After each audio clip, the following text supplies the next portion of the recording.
The nominations for the best 3-minute talks are Ashok Krishnan for distributed control and QoS in multi-op networks. Now, the person sending packets may require different, what we call quality of service, QoS.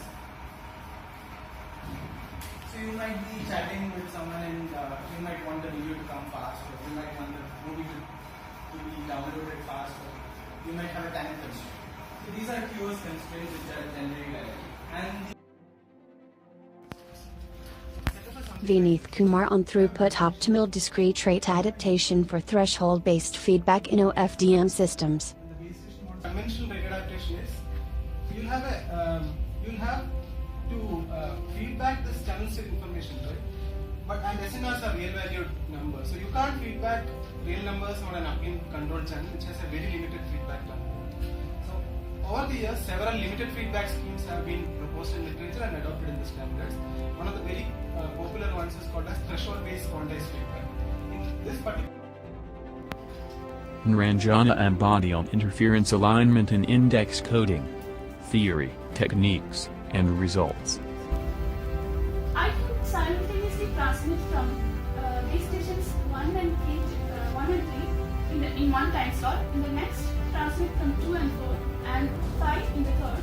And likewise, I can achieve successful decoding in 3 time slots.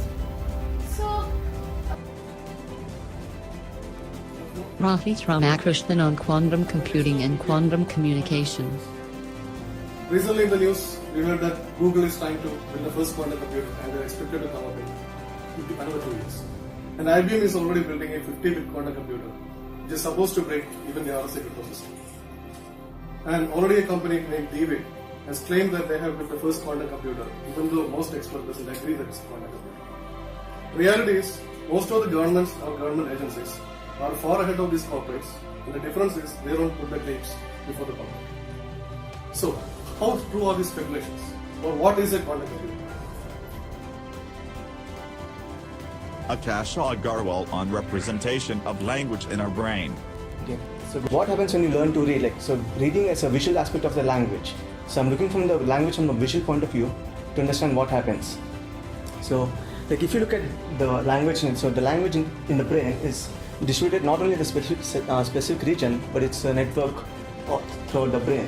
So if this is a human brain, then you have visual cortex over there, which is known to be involved in processing the visual information.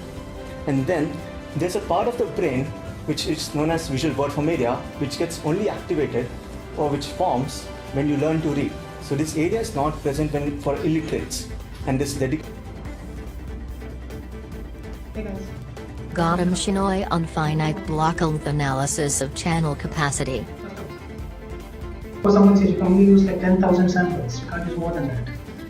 And then you're like, okay, what's the maximum achievable rate? So finite block length methods talk of how to calculate this achievable rates. Like if you are given the capacity of a channel in some form or the other, then we shall try to figure out, okay, this is the line, this is capacity, and how does the capacity curve vary as a function of n? In other words, if you restrict the block length n, then how is it going to be like? Is it going to be like this? Is it going to be like this? Then you will ask that question. Now, why is used? Taran Chabiza on A Tale of Two Intrusion Detection and Classification Systems for Protecting Wildlife and Human Beings. You might be aware of this incident where one of the leopard entered with your international school and there was a lot of problem. Similarly, poaching is major problem. So just to give an idea, in 2016-17, 27 people were killed by the tigers.